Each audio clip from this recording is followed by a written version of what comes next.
Hi, and welcome back to the Milk and Minds series, where we are cultivating excellence in Indiana classrooms with this series that will run throughout the school year. I am Marty Hoofer, and I am the digital content manager for Keep Indiana Learning, and I am happy to be here today with Ashley and Angela and Sarah. So why don't you go ahead and introduce yourself, and then I'll introduce our second episode. Hi, I'm Ashley Johnson, and I am a career technical education business teacher at DeKalb High School in Waterloo. I'm Angela Fowler, and I am currently a math instructional coach at Grassy Creek Elementary School, and I received the Milk and Educator Award in 2022.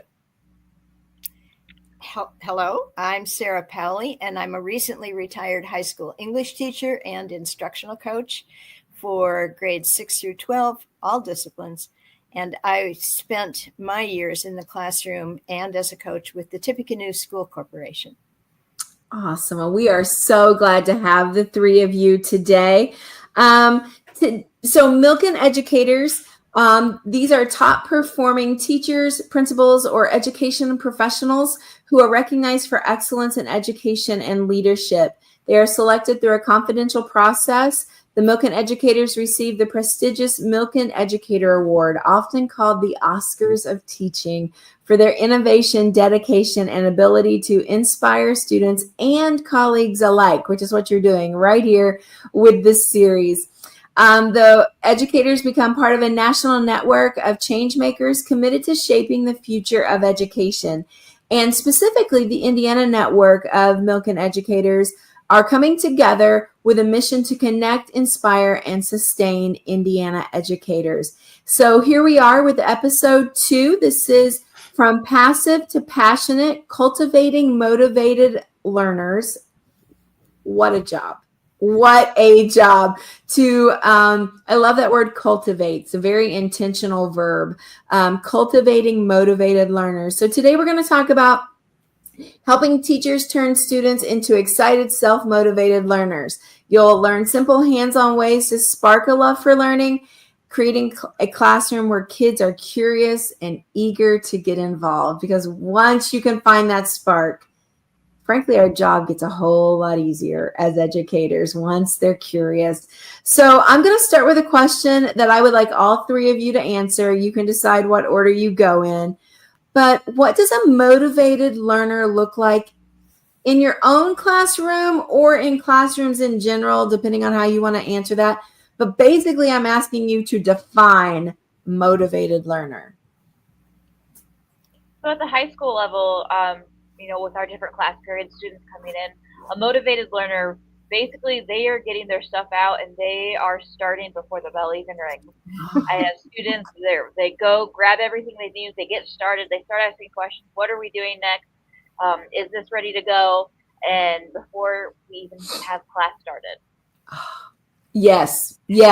Give me 45 of those in a classroom. Yes, please. Absolutely. I would say as a high school teacher too, they come to class early. And yes. that is a real mark of a student who's motivated.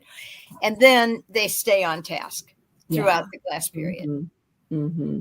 Absolutely. Angela, your experiences are with smaller humans, younger humans. What does it look like there? That's true. I think a lot of, 1, 2, 3, eyes on me, just engaged. If younger kids are looking at you and, with that moment of thinking and questioning, I think a big thing is if someone is motivated, they're curious. Mm-hmm. And so really, and I want to get back to that term thinking, like they're not just sitting there and being, they're really involved. Not just sitting and being. I like that. Yeah. I do too. Yeah. There's more to it than that. Absolutely. Yes. Awesome. Absolutely. All right. Well, Angela, I'm going to come back to you with this first question, actually. What are some simple everyday practices that teachers can use to spark that curiosity? So we're not just sitting there passively. What are some things you do to get the curious juices flowing? Yeah, I love that. I think a lot of it is sometimes just finding simple ways, like to create that culture and that the honoring relationships in your room. Kids may not care about what's on, the workbook page, but they care about you. And so if you can somehow, and they care about each other, they care about, we are truly connected, and to foster that connection, just saying, how can I take what's in the curriculum, or how can I take something, how can I implement this standard with things in the community, or things about me, or things about them. And sometimes I know that it might be something where people are like, oh, just replace the name of in the word problem with a student in your class, which could totally spark something. But truly, and I think teachers may think, oh, it's just another thing. It's really hard to do this. Well, I'll tell you right now, like Magic School AI, when I was like, I'm going to make this about, I want to go to a national park on spring break. And all of a sudden I could type in this national park. I need 3 questions, this level, this standard. And all of a sudden it did a lot of pre-thinking for me. So I didn't have to like really work hard to come up with those things to make those connections. So if you can quickly kind of change things about you or them, I think the more you make it about them and make it relevant to them, the more they're going to be pumped to learn it. Yeah. So Ashley and Sarah, you both come at this from a high school angle: high school literature, high school research papers, high school business classes. Hard to just drop a student's name in a story problem. That doesn't work quite as well. Do you have, I know I didn't say I was going to ask you this question, but do you have things that you relied on? Yeah, so I start with an attendance question when so like it'll be like, what's your favorite flavor of Gatorade? So instead of saying here, when I call their name, they tell me the answer to the attendance question. And I borrowed this from a colleague who has been doing it for years, and it's just honestly the most amazing thing, because not only are we getting to know each other a little bit, but it's really weird on how passionate some kids are about simple things like their favorite flavor of Gatorade. Yeah. I don't even have words for that. But it is so simple, and it works. And so I don't need words for it. I'm just going to let that be. But you're right. Tell me your favorite color of, Nikes. Great. That works. Absolutely. Sure. Oftentimes, and this is true at middle school in 6th grade, it's true in 9th grade. And I taught a lot of 9th grade classes, but it can be true all the way through those secondary years. Our kids come to us with disparate experiences. Perhaps they've read different novels. They've had a teacher who taught a subject, and then that didn't get taught in another school, not because the persons weren't doing the standards, but because their examples of how to implement the standards were not the same. So the kids have had different experiences, and they have different levels of knowledge, and you've got to quickly get to a point where you've got them together, or at least thinking about this topic together. So, there are charts for doing this, but I like to just do it as a discussion. What do you know about this? We're going to be talking about the 14th Amendment. What do you already know? Right. What would you like to know? When was that established? Why? Right. And see what they tell you. And then pretty soon you're off and running, and you have a sense of where they are, but they've become interested because the class is having a conversation about it. Right. They didn't even know they were interested when they walked in the door. But because somebody said something about the 14th Amendment, they're like, oh, wait a minute. That does impact me. Wait, we need to talk about that. Yeah. Love that. So Ashley, would you share an example of an activity or a lesson where you saw students make that shift from not so engaged, I won't say bored, but not so engaged, to genuinely excited to be sitting in your classroom? So something that I do every year with my students is called Professionalism Day. And we have 10 different stations, and these are kind of like, I call them like the lost art of. And they're just different things that we all used to just know, and I don't know how, like, I don't remember being taught how to address an envelope or how to do all this. We just knew how to do it, but it's not as common anymore. So we have 10 different stations where students are able to go around. They learn how to iron a shirt, they learn how to tie a tie, they learn how to write a thank you note. And it's funny because at first when you tell them they're going to do these things, they're just kind of like, why would I ever need to know how to do that? But then it's kind of like a competition of, did I get all the wrinkles out of the shirt? Did you get all the wrinkles out of the shirt? Does my tie, does this look okay? Did I get it done correctly? And they're excited about it, and they're learning these skills that they need to know. They may not be used all the time, but they still need to know them. Yep. Oh, professionalism day. Big fan. When we would take field trips, my lesson plan always the very next day was how to write a thank you note. And so at the beginning of the year, it was a very modeled, here you go. By the end of the year, we've taken 4 or 5 field trips at that point. My students knew how to write a thank you note. And so then they would sometimes ask me, well, can I write more than one? Well, absolutely. No, you can't tell people thank you. Yes, here, more paper, go. So really, Ashley, what you're saying is really practical learning is what you're saying. Absolutely. Yeah. Yeah.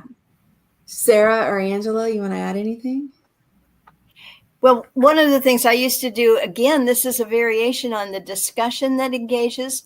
This is partly designed to get them up and out of their seats and moving because high school kids too are restless. But also it's because they love to know what each other thinks or says. So if you pose a question and then you have them write an answer and then they go up and post the answers on the board and then everybody gets up out of their seat and roams around and reads the answers. And there's a ton of different ways to organize that. So it isn't 30 replications of the same answer, but you can do lots of group things, but whatever, it's out of their seats and looking at what other people have said. And then the critical thinking that goes along with that they then respond to those. Oh, yes. Oh, yes. There's great big brown paper and there's something at the top and then they get to write on the brown paper in response. Yeah. I've got to piggyback off of you, Sarah. I could talk about this forever, but I'll quickly say, if you have not heard of building thinking classrooms, that has, it changed my whole style of teaching. And it really, I had a kid at lunch who was like, hey, are we going to boards today? It's the first time I've ever been asked about my math lesson at lunch, So like, it was that moment where, and that was a student who was very, not motivated to learn.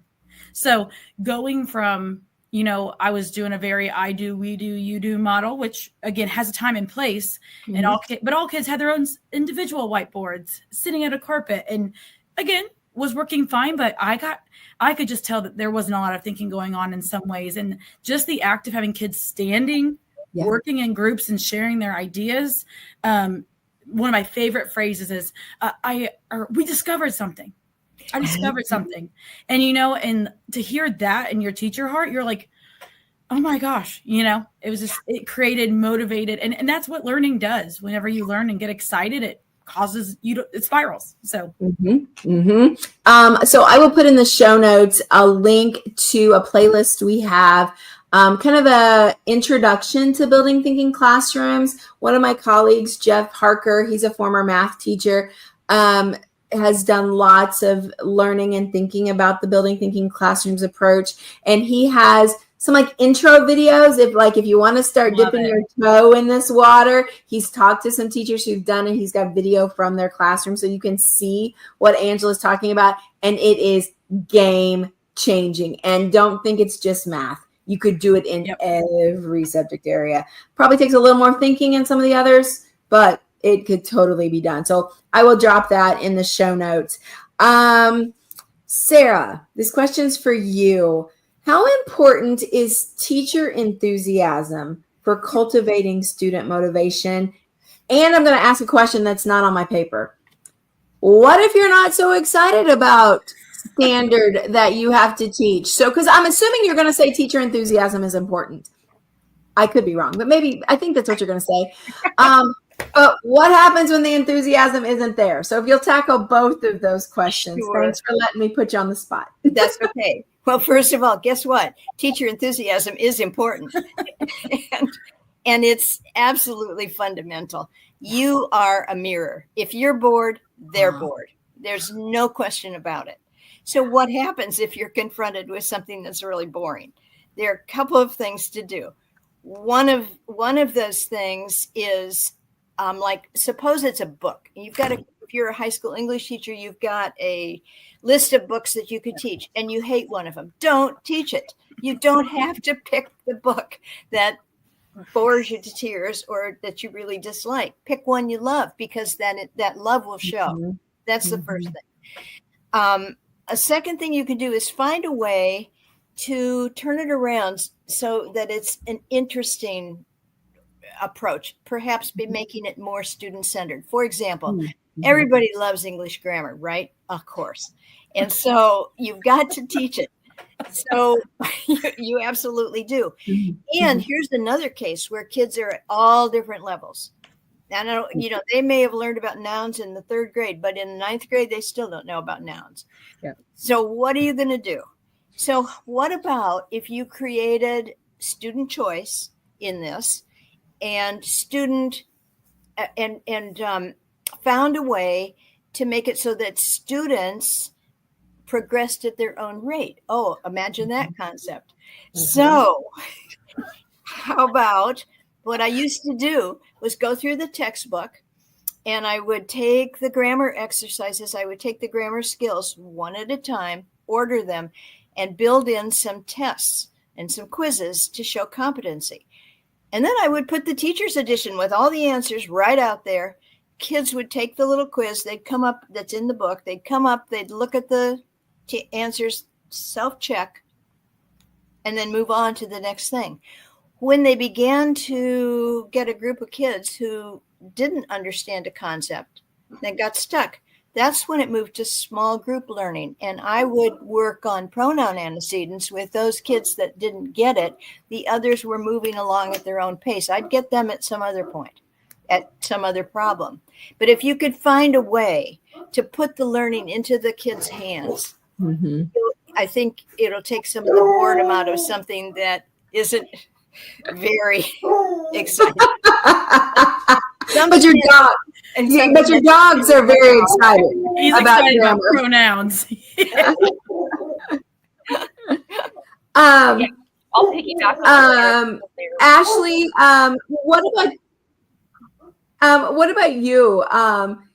There you go, Sarah. Got you taken care of. Ashley, do you what do you do about your I don't want to say it that way. What are things you do to cultivate that motivation? Yeah, I'll piggyback on what Sarah said there about student choice. It's so important. Like the end game is that they know the knowledge, right? They know the knowledge goal. So how they get there doesn't really matter. So give them a choice board, give them a bingo sheet. Plus, guess what? It's better for you, the teacher, too. Like, you're not assigning 30 essays. You don't want to read 30 essays, but it might be fun to listen to a podcast or have a kid draw a comic strip. Like, those are fun things to grade, and they're getting the same point across. So if you can, change it up and let the kids be creative. Love that. And that builds on teacher motivation as well, because then you're more excited because you're getting different, not 30 essays, or in the case of an English teacher, 150 essays. So Angela, I'm going to put 2 questions together. So here we go, and I'll let you unpack them as you will. What role do relationships play in relationships and classroom culture, kind of lump those together, play in making students eager to participate? And how do you help students that are struggling to see that failure is a part of culture and learning? That is a loaded question, so my apologies. Yeah, no, you're good. I'm going to try to unpack that. So first of all, it's very hard to really have enthusiasm and be vulnerable and try new things if you don't feel safe. And so just creating an environment where kids know that people around them care about them, and they can make mistakes, and they can try hard things and try new things, and they're going to be supported. So a lot of that, again, in the elementary classroom is those first weeks of school. Like I always say, go slow to go fast, get to know each other. Don't, after breaks, take a minute. We get so like scope and sequence. We got to go, there's not an hour we can't lose. But if you don't have those in place, when you get a new student, you have to embody them in the culture, to keep that going. So I would just keep saying, like, having that culture, if kids aren't going to want to be motivated to try new things because they know it's hard and they know they may make a mistake. And if you're not in a safe environment to make a mistake, that can be scary, so I would say that. And then also one of my favorite things, I'm going to keep going to math because that's my jam. But like, I have a shirt that says math mistakes allow thinking to happen. And part of the whole Building Thinking Classrooms model too is, picture boards around the room, and the teacher, like if I circle something or box it in, like do not erase that. So sometimes I'm going to box in mistakes that are common so we can all learn from them and celebrate them. And yeah, in the beginning, it can be like, you have to create the culture and say, thank you for doing this. You just helped all of us. Like that helped all of us learn. And since you made that silly mistake, now all of us aren't going to do that. So like, thank you. So just really empowering students, and showing those, there's so many stories out there of all the scientists, mathematicians, basketball players, even sharing being vulnerable yourself. I made this mistake and guess how that helped me. I don't know, even like taking that time. I know I'm saying these ideas and these high school teachers are like, what are you doing? Like circle time in the morning, like, like talk about mistakes, make it like a normal thing. Share your biggest mistake, So yeah. Oh, that's good. Something I did, and Sarah, I'm sure you did it as well as a English teacher. Let me unmute your mic there. There we go. But, I would often write in front of my students and use a document camera. So they saw my real-time writing. Sometimes I was writing in a notebook. Sometimes I was just writing in a Google Doc. But, man, let them see my mistakes, my misspelled words, my sentences, that these don't go together in a logical way. Let's fix it. I found that to be a really powerful approach of just modeling raw thinking. Yeah, that's awesome. Yeah. And Sarah or Angela, I had not thought about, you have to build, and honestly, I'm surprised this didn't come up in our first episode, but building that safe space. That's mission critical. Yeah. Can't do much about it. No, you're exactly right. And I hear something else that I can't believe we haven't said yet. Sarah, I'm going to throw this one to you. What role does project-based learning or real-world learning? I think we did hint at practical learning. I think we used that with the professionalism day. But project-based learning, real-world learning play in keeping students involved and passionate. And then on the flip side of that, what are some common mistakes that you've seen made or you've made that we could learn from and avoid? With project-based learning or with anything? With anything. However you want to answer that. Okay. Well, first of all, project-based learning is really the definition of my classroom. It wasn't in the beginning like everybody else. I started out nervous and scared and awkward and shy and wasn't feeling like I was in charge, but it evolved over time to be sort of, the defining expression of what my classroom looked like. And so what I found was that projects that kids chose, that they were involved with, and sometimes working with groups of kids they chose themselves, sometimes in groups that I set up. But those were opportunities, first of all, to open their mouths and talk and not get in trouble for it. Number two, to choose what it was that they were going to be involved in. And, everybody worries about the standards, but many of our standards are process standards. They aren't necessary. They don't prescribe exactly what the content is going to be, but more about understanding, like, for example, if you were social studies, it's about, you have to learn how to use primary sources. Well, they don't tell you what primary sources, True. you know, and with writing, it's all process. And Right. even with reading, it's all process. Yeah. So there are lots of ways to do that. I think what project-based learning calls for is for the teacher to have thought it through all the way to the end. And that's what makes it hard, is especially when you're a novice, is that you're not prepared for the things that might happen in a classroom or how something could get derailed. So you have to be very organized, think it through to the end, and then be willing to turn on a dime. Yep. You're exactly right. Angela or Ashley? And Ashley, I do have one more question that I want to start with you on, but either one of you want to piggyback on that project-based learning idea? I don't know if this is exactly project-based learning, but one of my favorite things that I've ever created with another colleague of mine, you know, those Who Would Win books, and there's two animals. Okay, I'm not in elementary, am I? But there's these Who Would Win books. Check them out. And it's pretty much like two animals, and they go over different features and adaptations, and then at the end they say who won. But we kind of took that idea and did a whole unit where it was all about researching, and they had to, like writing an informative paper, or persuasive at that point. We let them decide, but we were able to pull in a librarian from the community who came and talked about sources, and we actually sent our animals to her and she helped pull sources, which was really neat. And we actually turned it into, more of our speaking standards with a lawyer came in and talked to us about how it works to be in a courtroom against each other. And we actually had trials. So it was kind of a big, bringing in some community pieces. And also, how do I we never got to this point, but one time we never involved the art teacher, but I thought, like, how could we get our art teacher involved, creating the animals and art, just really, I guess, think outside the box and think how you can really work together as a team to meet all your standards. You don't have to always just be inside your four walls. So yeah, I think that was one big thing. It just kind of came together, and writing wasn't really my deal, but that was one of my favorite units. I'll talk about forever. I love that. Well, Ashley, let me give you the last big question.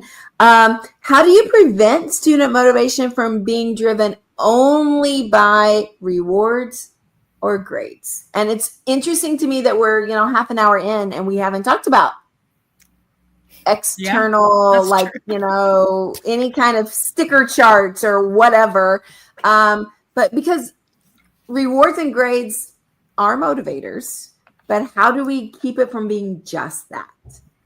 Yeah, I have a whole group of projects that I call them projects with a purpose, where there's a greater purpose involved in the projects that the kids even forget that they're learning or that they're putting together a project because they're involving other people. One of my favorite ones that I use with my personal finance kids is our children's book project. So we learn about a personal finance task or concept, and then the kids have to create a children's story based on that, because they are then going to take that book, they're going to write it, they're going to illustrate it, and then we are going to print them, and we take them to second grade classes, and we read them to the second graders to teach them about that concept.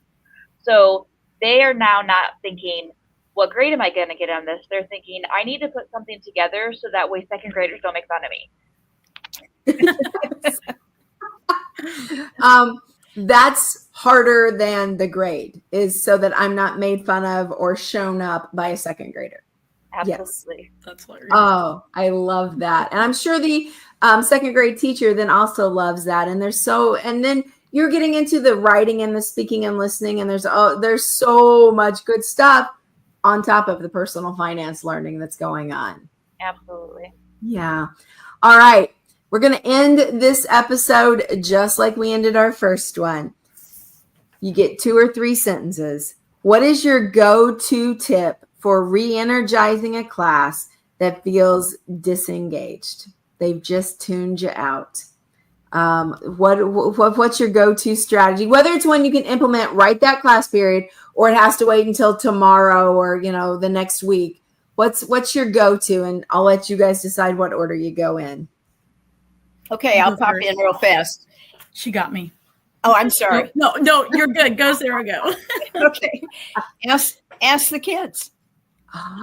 Just be blunt. This is not going well. What can we do to shake it up? Where can we go? How can we make this work better? I love it. I do too. It is so simple. I think we had a moment like this in the last episode. So simple, but profound and works. And again, Sarah, that can be what do we change right this moment? What do we change bigger picture about the unit, the topic, whatever. Yeah. Oh, that's good. All right, Angela, you're up next. You were jumping. My quick thing would be, routines are great and they help us, get in a format, but sometimes breaking a routine in a good way. So my biggest thing is sometimes is my classroom the best place for this lesson? Could you go somewhere else? Could you go to your large group instruction room in your school? Could you go to the hallway? Could you go to one lesson? I was losing them. We were on parallel lines. I'm like, we're going to go find parallel lines on the playground. 5 minutes. Yeah. And you know what? They were finding them everywhere and it was incredible. So just figure one lesson, literally, I'm like, how long is a mile? Let's go run 1/4 of a mile on our track outside, and they don't forget those things. So just kind of thinking to yourself, maybe once a week, maybe once every 2 weeks, could I change up the location I'm delivering the lesson? Yes, because there's a lot of unused space in our schools. Yes. Let's go use it. Oh, I love that. All right, Ashley, we've got 2 good ones. Give us one more good tip.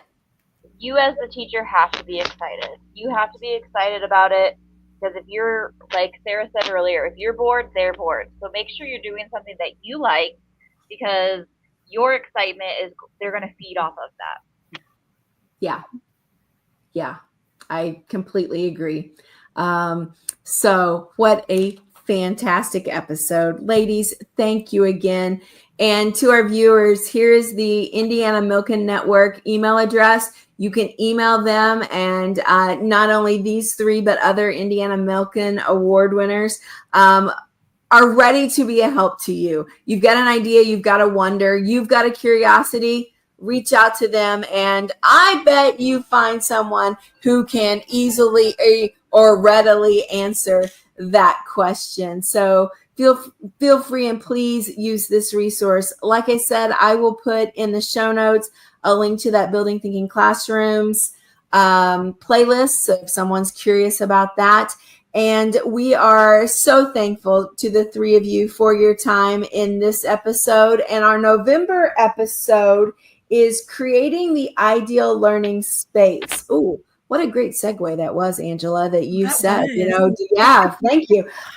Creating the ideal learning space, management for student success. And your classroom management changes as you move into those different spaces. And sometimes it honestly gets easier because you've disrupted the routine just enough to make a difference. So that will be our November episode. We thank you from Keep Indiana Learning. I thank the 3 of you for joining us today. And to our viewers, thank you so much. And we look forward to seeing you in November.